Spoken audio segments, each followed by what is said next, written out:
Okay. Well, I thought we would just start with what did we miss in chapters 1 through 4? Is there something we need to pick back up on?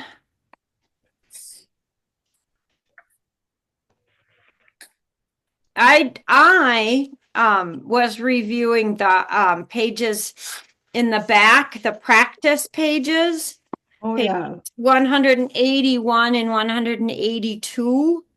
And I was reminded, and you all know this, um, the very bottom into the next page. The daily battle is not good versus evil. It's doing good versus doing nothing. What page was that? Page 181 at the very bottom and 182. I, Oh, I, I see. as I read that, Right. have been just kind of concerned with the stories coming in, of course, in our news. And on the times when we feel so powerless, that reminds me that doing that is so important. Doing good is doing nothing. And sometimes that's all we can do. That's all we can see. Um, but as we do that, I think we begin to see more clearly the others around us that are willing to walk the way with us together in community. So that was a great thing to remember and review. I have found something. I don't know if it's because of what he went through with his folks or what, but several times Bruce has had friends that died or something, and I'll say something about going to the visitation or whatever. And I don't know. I think he has not a phobia, but there's something that, and maybe it's not just him, but I'll use him as an example. I'll say, well, don't you think, well, no, I only knew him. I didn't know the rest of the family. And I'm Mhm. kind of going, okay, what's this about? Yeah. Yeah, I think there's a marvelous quote on page 2 just about that, Anne, where the couple has lost both children in a car accident, Mhm. and she says soon enough Gail answers her own question about not running away.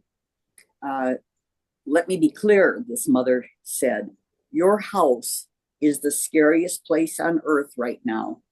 Who walks so anyone who walks through your door is a friend. I promise you that. And I think that's a version because I have the same feeling about going to funerals and visitations. I mean, I can easily talk myself, rationalize myself out of it going with all kinds of reasons why I really don't belong there. And I think it's just the my uncomfortableness. And I go back always to Kathy saying, just show Yeah, up. Because just there's show up. really, honestly and truly, I've gone to some visitations where I didn't think it really mattered, Yeah, and it Yeah. does. it It does. matters. Just It does. remember you being the person, because all of us have been that person Yes. who has Yes. lost a loved one. Mhm. And even in the fog of of the event, um, you you maybe not. I mean, you notice that that these people are there and they're there for you. They're Yeah. not there for any other reason Yes. than some sort of support for you. All Mhm. right, when we had Rick's out in the park thing here in Minneapolis after he died. There were a couple of people that it was exactly that. It was a long, long time buddy of his that I don't know that I'd ever met. And he showed up and he said, I have to show up for Rick. That's, you know, and I think for me, that's what that bottom line is all about Mhm. is we don't do that for ourselves. Um, We do it for those people. Okay, Anne and then Jane, I think. So one thing I will always remember is when Dad died, at the visitation, the young doctor who had been assigned to him towards the end showed up. Hmm. And I said it was so kind. He was a resident at the time, and he said he looked at wanted to look at the pictures. He says, "Well, I need to do this or like to do this because I want to know who the person more about the person was." Yeah. And I thought that was so sweet. Mhm. That he, even though he wasn't a family friend, he was, Yeah. at the time he was a resident, whatever, and he had been assigned to Dad, and he showed up and to find out more about him. And that sort of says it. Mhm. Yeah, I'd like to interrupt that and say, I'm sorry, interrupt you, Jane. That I have felt that sometimes what Ann is saying, that actually I am there for myself. Ah, And it's to complete something in me, like that doctor. And I guess especially in my experience as a doctor, when I would go and people would be real surprised, I was going much more for me than for them. And that's not a bad thing either, but because that's part of showing up. yeah. It's a mutual thing to show up. Thank you for that reminder. Jane, go ahead. This book has reminded me very strongly that showing up is very important for ourselves as well as everybody else. That's what I would say. One of my very best friends died on the day before Easter, and she's part of this group of classmates that I've been putting together for several years. And she, according to everybody, she demanded that there be no funeral except for her immediate family. Well, that leaves all the rest of us that needed to grieve without being able to do so. So I advanced the next one to next Tuesday, and I've got 13 people coming and it's partly in remembrance of Joanne, because we need to grieve. We loved her, and she's missing. Yeah, remember to say that to the people you love and care about, that funerals are not, should never be restricted. Kathy, why did I get kicked out? You're there. You're there. You're there. See you. We see I ya. got it. That, because I forget. I think people just don't understand. Funerals are for the living, not the dead. And they don't understand how important it is for people, no matter how anyone judges connections. They're so very, very important. So don't let people do that. Don't let the people you love and care about do that. See if you can. I have a really, really weird thing, and I hadn't thought about bringing it up. My very best friend from 47, 50 years has disappeared. Yeah. So I finally called the hospital. I heard send her a Valentine's card on February, and I haven't heard from her and they said, well, she's been dismissed, or she's been discharged. I haven't heard word one. I don't know if she got sent to a nursing home. I don't know if she's dead. I don't know if she's at the house. Nobody is answering. So I don't know. I know. Do I need to put my voice back on? No, you're there. You're good. Now you just muted. So it's the craziest thing in the world. We've known each other since 1967. And I finally realized, I think she had heart surgery. I have no idea, but like you say, and she didn't, I had sent letters with my address on if somebody wanted to let me know. It's really a weird thing. Well, you could do a Google search if you wanted. Beth did, and she is not on obituaries. She's not on obituaries. Well, that's good. I think she shouldn't have been living alone. And I think they probably have put her, but there's a whole other story with that. But yeah, I totally agree with what you say and what she said. So one other thing. Can I interrupt again and say that I learned this before I went to medical school? I worked in a hospice program, and I was often not sure if I should go to a funeral. Mm. And I learned a rule that I've kept with me. I learned it experientially. I have never walked away from a funeral saying, boy, I'm sorry I went to that. It doesn't happen. And even if it's not, I don't know, you can't count how important it is or in what ways it's important. So I just, when I'm trying to debate ahead of time, should I go? I just say to myself, I have never felt like I shouldn't have. Mm-hmm. Yeah. Yeah. I am agreeing with everything everybody has said. And I don't want us to lose sight of the fact that she also says, Grandma Millie also says, go to the Simcha. Yeah. Yes. Grandma you- Billy said what? Grandma Millie in this, Sharon Browse's Grandma Millie, who says you have to go to the Shiva, go to the morning, that you also have to go to the Simcha, to the celebration. Yeah. Oh. Yeah. You Because mean when they're having that's a part Taz's of your Bar and whole Grill? humanity.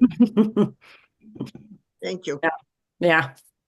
Yeah. We have a little issue with, and I've seen several in there where, you know, it's going to be at one of the bars and grills that so-and-so really liked, and yeah, or it's, you know, it's not going out. Okay, well, You can whatever. always show up and say hi and drop off your I card send a card. Yeah. and then have a glass of water and be on your way. If that's what you want to do too. Yeah.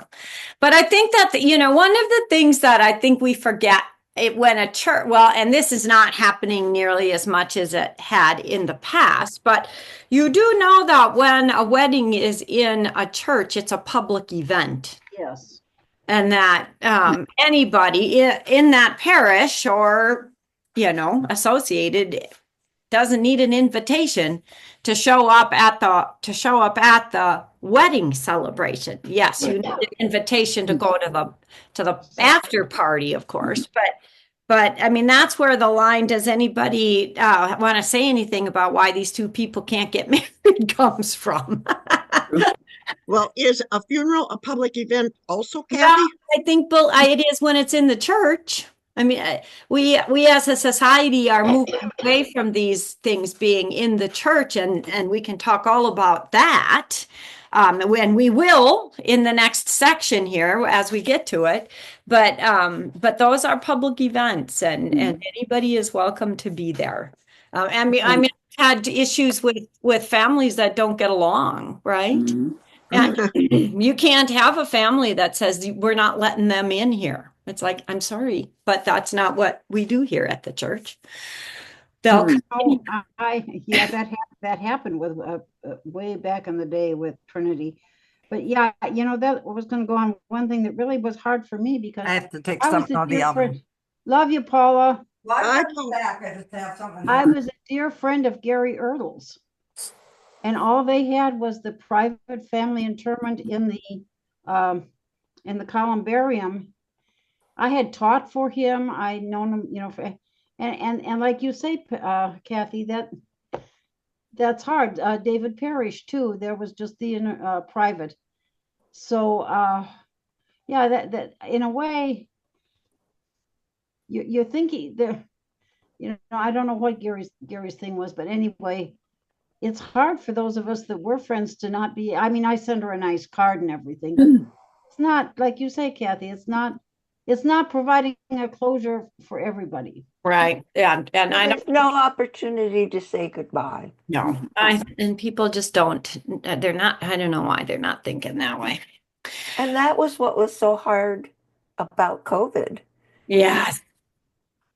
Yeah. Because, I mean, think of we had quite a few people who died Mhm. at Trinity during COVID, Mhm. and there was no opportunity Mhm. to really say goodbye for a year. For a year. Yeah. It happened at Mount Zion to one of my dear friends' husbands too. Yes, we sat in mourning for a year too. Yeah. Yes, This yes. funeral was a whole year after he died. Yeah. Yeah. Yeah. Yeah. Yeah. Well, and I And think, then we had that burst of funerals so that you felt like you were never out of Well, you mourning. certainly had time to get ready for it. That's for sure. Yes, we did. That's for sure. And there was something to be said about that too. Really? Yeah. Yeah. Okay, let us so if you need to pick something back up, that is just fine and dandy. But I want to get us moving on to the next few handful of chapters as well. And so I'm quite taken, and I think this is exactly, I mean, she does such a masterful job in this book of, you know, kind of moving us along. So right here at the beginning of chapter 5, Grieve and Live, which is part of the always go to the funeral and the celebration, right? That's what she's saying so loud and clear. And this goes to my frustrations with people not having their funerals in the church or their weddings in the church. On page 88, she writes in the middle of the paragraph on top, who will live and who will die? We repeat the words, who will live and who will die, wrestling with the inescapable truth that some of us will be here next year and some will not. We do this not to punish ourselves, but because we have more clarity around what matters most when we recognize how profoundly vulnerable we are. The expectation is that an encounter with these ancient rituals will empower us to use the time we have to live with both humility and urgency. And my question, I mean, I want us to talk about liturgy and worship and ritual. And I mean, we are all people of ritual and worship, right? And liturgy. Well, that's how all of us sitting here have been formed to be the people we are today. And we believe that that is so very rich in carrying us through the darkest and brightest moments. This church that I've been working with, the Congregational Church, struggles because they want to say, we don't want to do the same thing every week. We don't want that sort of Ritual.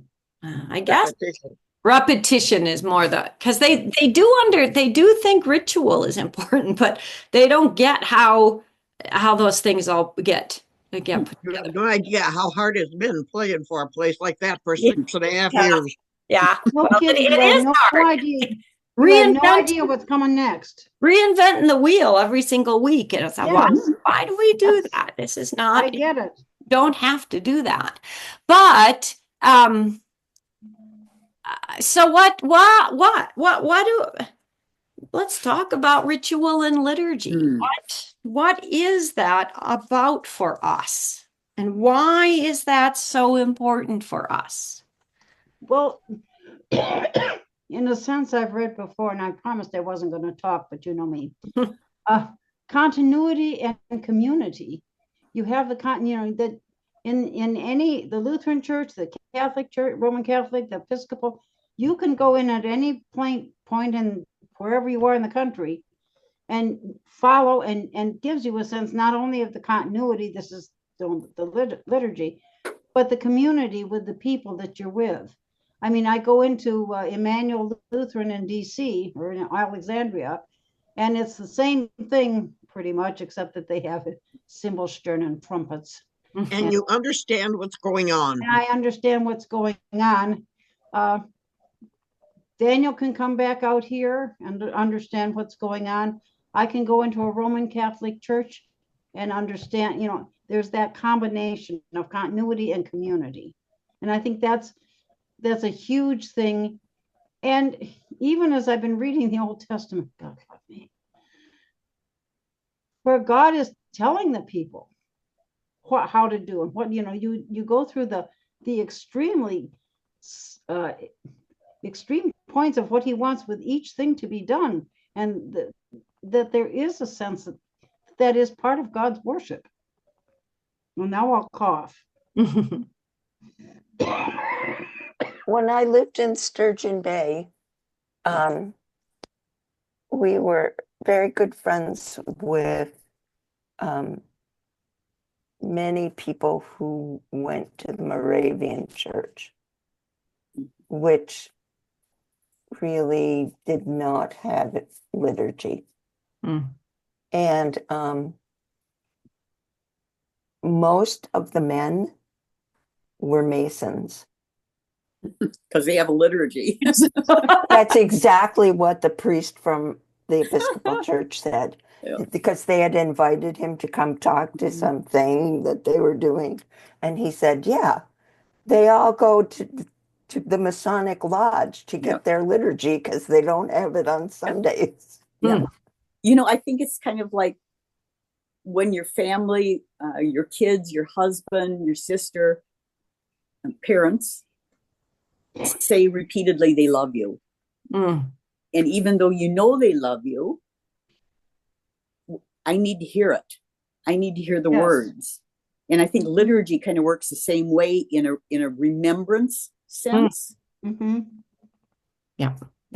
Yeah, and I think that's really an important insight, Jane. I was gonna follow up with a question that you just addressed.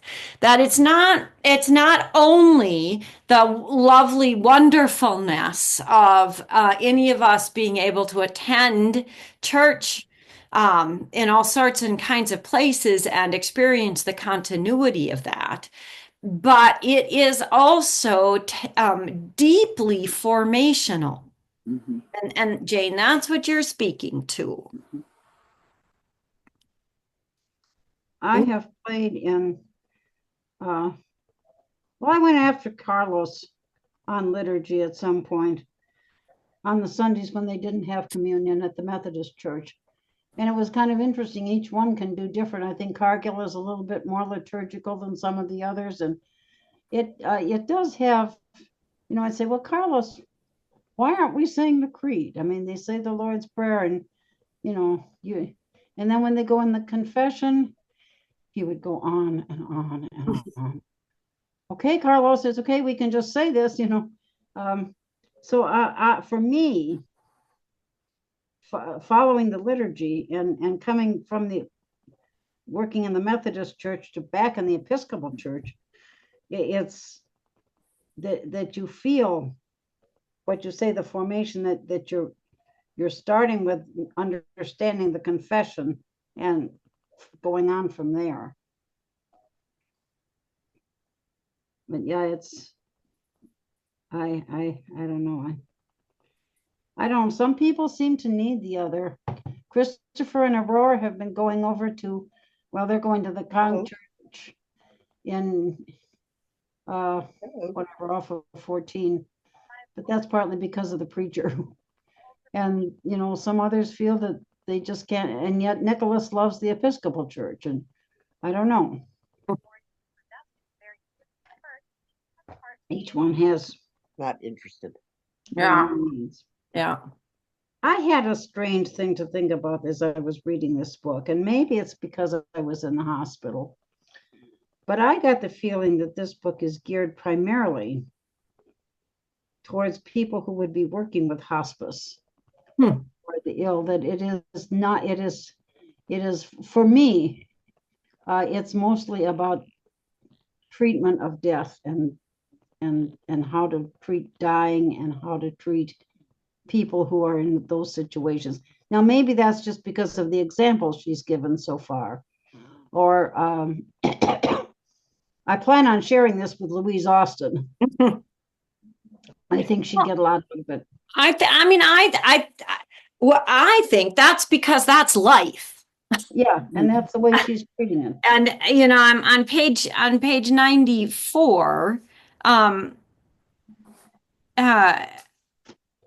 There's this paragraph here that as long as this world remains unredeemed, the most human thing we can do is build a spiritual consciousness that can hold both heartache and happiness. Grieve deeply and leave room for the light. Celebrate That's a wholeheartedly, page I missed that. I'm sorry. but always with humble awareness of where the pain lives. Grieve and live, live and grieve. Because if we're paying attention, every moment is pregnant with both pain and possibility. There's simply never only one or the other.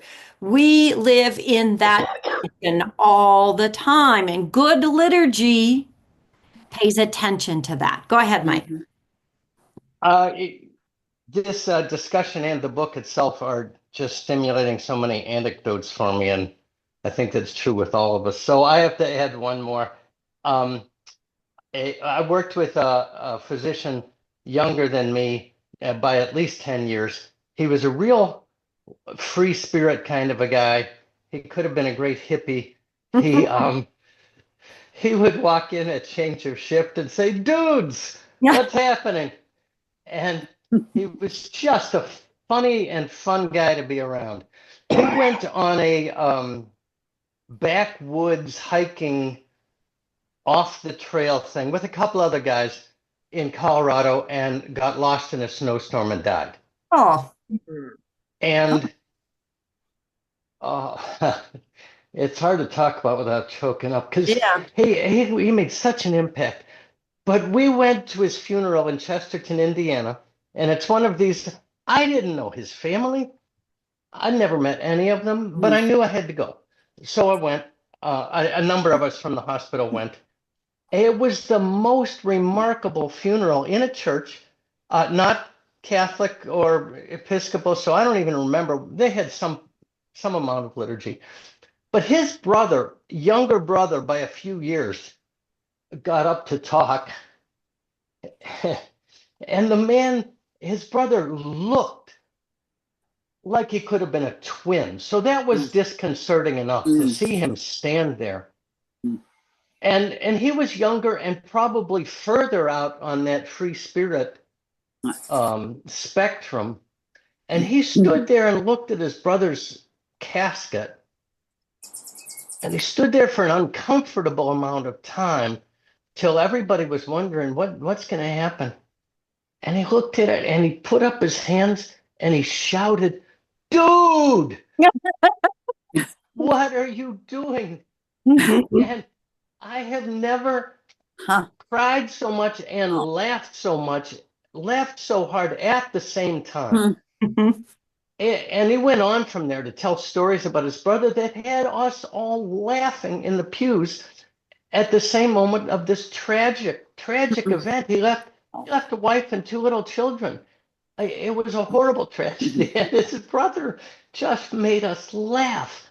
So to grieve and live at the same time, it's a yes and no, both and kind of a situation when we're really living at our deepest, I think. Yeah. And I think she points us to that earlier on when she asks us questions about purpose, right? She asks us about, how do we find our purpose? And he answers that by saying getting out there and doing what we love. And purpose is revealed. And I mean, Mike, it sounds to me like this man clearly understood his purpose. Right. I mean, obviously, he was grieving for his brother more than any of us except his wife and children. Yeah. And he understood and he talked glowing terms about his big brother, what an inspiration he was. And so, yeah, he had this feeling of the purpose in his life, his brother's purpose in his life, now gone. And his purpose, I'm sure he wasn't consciously saying this, but his purpose at that ceremony, that liturgy, was to bring this out, well, you know what I'm trying to say, he had a purpose to speak and to speak that way. Yeah. It was remarkable. One of those things, obviously, I won't forget. Yeah. Mhm. And often, I mean, I don't know, I have often said, wouldn't it be a wonderful thing to die doing what you love? Well, yes, if you don't have children. Yeah, yeah, that's But I know what you mean. tragic. Yeah, yeah, yeah, yeah. One of our best friend, I grew up in a very small town and everybody knew everybody. And Mary Scherf, her husband had been a teacher at our school and he had died an untimely death. Had the water safety patrol and he had died at 54. And then she got cancer and they kept telling her, you've got, you're going to be dead in so long. And she kept not dying and it was kind of making her mad. And she decided she had always wanted a piano bar buffet open bar buffet piano for her funeral. And she said, well, since I'm still alive, let's do it while I'm alive. There you go. Good. And so Wow. we had this Wow. unbelievable party that she enjoyed thoroughly. And she got to hear from all the people who loved her. Yeah. And when she died a few months later, her funeral was like the one Mike went to. Mhm. It was a United Church of Christ. And I'm not kidding you. We were crying. We were laughing so hard. But the stories her kids told and then that would spur one that we knew. I remember whenever she'd go to the piano bar with the guy who played the piano at her little soiree, she'd have too much to drink. And her song of choice at the piano bar was the Battle Hymn of the Republic, which is hardly, I mean, she was in the Philippines during the March on, Bataan. Wow. She was a whack nurse. She was a tough old broad, and God, I learned a lot from her. But her funeral was something to behold. That my friend in Rapid City, whose funeral I went for, he did that actually while I still was there in Rapid City. He put on his own funeral. Yeah. And party and man had people tell stories and he told stories and we all had a blast that day. And that was his, why wait for that until the funeral? Let's do it. I would love to do one in Yeah. advance if they don't just drop dead on, Yeah. That's fun. Yeah. Oh yeah. That's why you should never not write the person a note that you're thinking about. Yep. Yes. Sometimes I send people a note for no other reason but that I'm thinking of them and that I remember something funny, or I'll call them for the same reason. Yeah.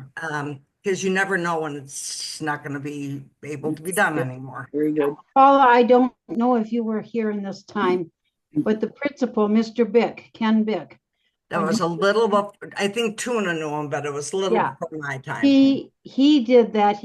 He would go through the paper, and every time back in the day when they did this, don't get me started, and they would have something congratulatory or something, he would cut that out and send that to that person Mhm. with just a little note. And that was in his retirement. And of course, Tuna would have remembered his big thing on Christmas. Before we got out, we'd have our special winter whatever, and he would come out in his bright red long johns. Yep. Oh, geez. You remember that, Jane? Oh, yes. What And that was year would what year would he have left, Craig? I graduated in, don't tell, 64, 68, 9. Tuna Still started there, in he the was fall of still there when they made 69. Parker. He So he could started. have been there with Tuna. Okay. Yeah. But again, showing up in small ways, and somebody I love dearly is always saying, you're spending so much money on stamps. Yeah. I don't care. It's my ministry. I'm so frustrated because I can't get out while I've got this stuff and do what I want to do. And they're going, and you should do this and that, and you should make a difference and all. And I'm sitting here with pneumonia. Yeah. No, I think that's And I'm madder and heck at it. it's a very minimal investment in reaching out to Yeah. people. That's Yeah. for And that's a gift. the Yeah. gift of hospitality, whatever. The Yeah, gift it of is. cooking. Paula, Sharon, all the Yeah. ladies, all you ladies have the gift of sharing that. Yeah. In fact, I spoke with a chaplain at St. Mary's who came and visited, and we had a lovely talk about how they bought the old First Christian Church on the west side of town, and they want to get involved with gifts. And we had a coming together of them learning to reach out and to I forget what the truth. Oh, it's a free Lutheran, free Methodist, one of them, whatever. But yeah, the whole concept of getting involved, going out, doing it, Yeah. And doing how something. that is. Yeah. Doing something. Well, let's move on a little bit to this next chapter, which I think is so important to all of us who are showing up here right now, holding the healers, because all of us are people who are healers in our own way. We have Mike, who specifically has been that. As I was reading this, I was thinking about my son Tom and the sort of struggles, and Willie, who's got burnt out in his work. He needed to make a little change. So, how do we? I mean, the question she asks us is how do we keep a soft heart? How do we continue to be in a world that wishes to harden us? On page 117, or at the bottom of 116, it's difficult to acknowledge, let alone to give full expression to secondary or vicarious trauma, because caregivers are by nature oriented towards giving care, not receiving it. And I wrote right in that's my son right there. And in the middle of that page, so instead of tending to our own broken hearts, we fortify and build internal mechanisms of pain resistance, or we burn out and leave the field, or worse. And we're seeing a lot of the or worse in the world today.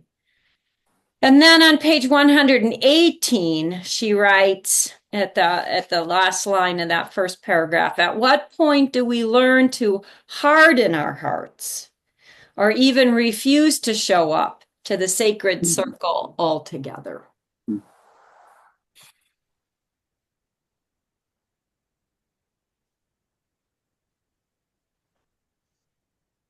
I mean, I think the question for me is, how do we continue to live in this world with a soft heart when we get battered over and over and over again? I think it's a definite decision that I'm not going to be hard like I'm seeing a lot of other people. I have to do this because that's what Jesus requires.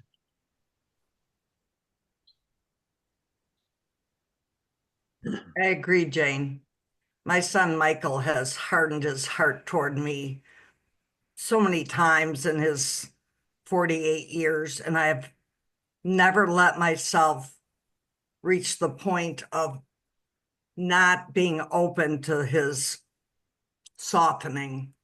And eventually it always happens, but sometimes it takes longer than others. Yeah, I kind of go through that with Daniel too. Are you finished, Paula? I think so. Okay, go ahead, Ann. Oh, I'm just agreeing with her. Sometimes Daniel gets or Beth gets that way, and then they come back around, and I will say, Does it go on months? no, No, I'm talking months. Well, it did for a while, but I must say I've got a very practical 5'1" angel in my life, and you know that. And she scolds me, and the same. And then maybe that's hardness of heart. Maybe there's a variety of how that is, and I have been blessed in not having some of those experiences, and I thank the Lord for that.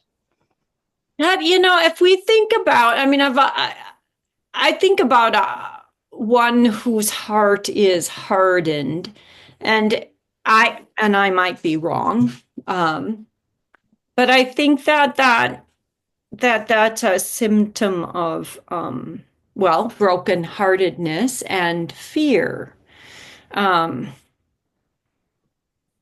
And I wonder about that a lot. How it's easier to approach someone I should love and treat with kindness and respect and tenderness.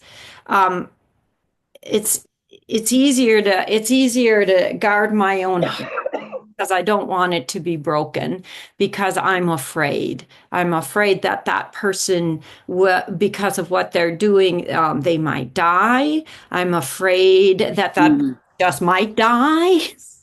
I'm afraid that whatever that is going to happen, I'm going to lose that person, and I can't face that reality. So instead of facing that reality and that brokenheartedness, I'm just gonna harden my heart and kind of pretend that that's not a reality. It is, isn't it? It's so hard to approach one. And I mean, she talks about on page 126, how do we keep from numbing in a world drowning in human suffering? Is it even possible to stay compassionate and vulnerable and healthy while holding the vastness of the pain around us? How do we not fill up with the cumulative toll of other people's suffering or grow callous to their wounds? I mean, that's the description of hardening one's heart. After all these years, I'm certain that the only way to arrive to the sacred circle is in full awareness that one day we too will walk in the direction of the bereaved and brokenhearted. And to come to that is to set our fear in a different place, so that our fear isn't what is walking ahead of us. Allow us to be held, yeah.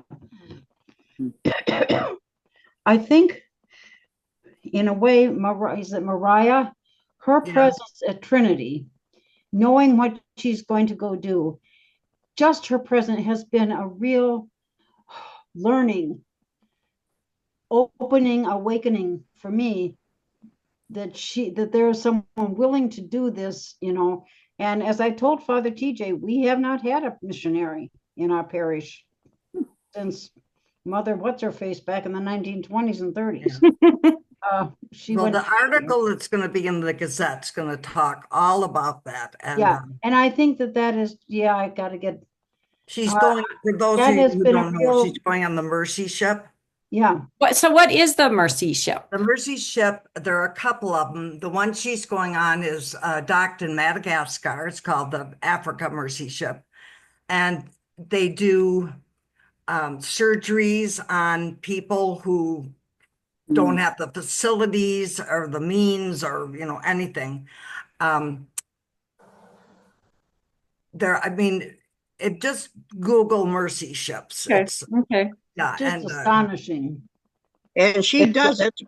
She gets no pay, and she has to pay to get there. She has to pay for her own travel. And she has celiac disease, so she's going to end up paying for all her own food. Yes. Mike, go ahead. The Mercy Ship, as I understand it, is a traveling first world hospital, so that they can bring that to people in the third world that are in particular need. Right, and it's an old Danish warship, I think, that they've refurbished for this. But she's going to Portugal first with the Boy Scouts this summer. She's walked 800 miles of the Camino to Santiago in France and Spain. She's just an amazing person. How did you discover her? She started going to Trinity in December, and I didn't meet her right away. And I met her in February at Mocha Moment in our knitting group. Okay. And they had asked her to stay. She was here for 3 months as a traveling lab tech Okay. at Mercy. And they had asked her to stay another 3 months, but she was paying $1,500 a month in rent in the hood, down on McKinley Street. And she couldn't afford it because she's still paying rent in Memphis, where she's from. And I Oh said, my. well, I might have an alternate place to Ah, stay. And so she's been here since March 1st, and she leaves for home on about June 3rd. But wow. we still have time. It'd be okay to get some money together. Good. Oh, yeah, yeah. Okay. But she is an help amazing, you- that was I'll her help dog, you. that was her dog that I showed. Okay. I was wondering whose dog you were showing off. That was It's Juliet, Juliet. named after the founder of the Girl Scouts. Oh, Julia, of course. No, Juliet, Juliet, that's right. Juliet Gordon Lowe. yes. And Julia Ward Howe wrote that one. One of the Republic. Well, that's lovely. Yeah. And Yeah. so she was unchurched, she's 30 and was unchurched her whole life. So did About 4 years ago, someone took her to the Episcopal Church. Well, actually, she goes to Saint somebody's Anglican church, where did you say Memphis? Memphis. Yeah, St. Mark's but every Sunday when we go to church, before she walks in, she puts on Her veil? her head. Yeah, Yeah. And Tila, yeah. Yeah. but she's really been fun to have, and we've learned a lot from her. That's great. Very interesting woman. Yes, she is. That's wonderful. Well, good, good, good. Well, I think we have one more conversation, and we can wrap up this book and all of its wonderfulness. 7 and I 8. want to order that book that from So, yeah, the Genesis. next one is Genesis for Normal People okay. by Pete Enns and Jared Bias. I'll send Jared. you a link. okay. Okay, Mm-hmm. good. So, what is next week? Next week is 23rd. 23rd. So, is next weekend Memorial Weekend? Yes. Well, it's the yes.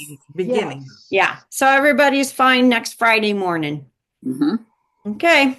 Can I put in a plug to all the Janesville people for our Rock River String Band with Peter and Janet? We're playing on Monday afternoon, 2 p.m. at the library again. And I'm excited. We have an all Bob Dylan set ready to go This on Monday? Dulcimers. This Monday coming Monday, at 2:00. 3-4 days, yeah, 2 p.m. Bring a friend. Have you watched A Complete Unknown? Yeah. Isn't that wonderful? Loved it. Yep. Yep. I thought Edward Norton as Pete Seeger was amazing. That Who's was the Yeah. other? It's Peter Enns and who else? Jared Bias. Jared Bias. BYAS. Okay, friends. It's been Thank you. great. Thank you. We'll see ya. Bye-bye. See you Oh, next good night. Friday. God bless all of you. Bless you. I have to go look at Bye-bye. my strawberry rhubarb pies that I just finished. Nummy nummy. They were in the oven. I took them out and they look beautiful. Nummy nummy. Have I'm, a good week. I'm nervous about going Sunday. See how I feel. Okay. Fine. Love you I'll all. see you later, Ann. Yep. Bye-bye. Yeah, lots of rest, Ann. I know. That's what cures you. Yep.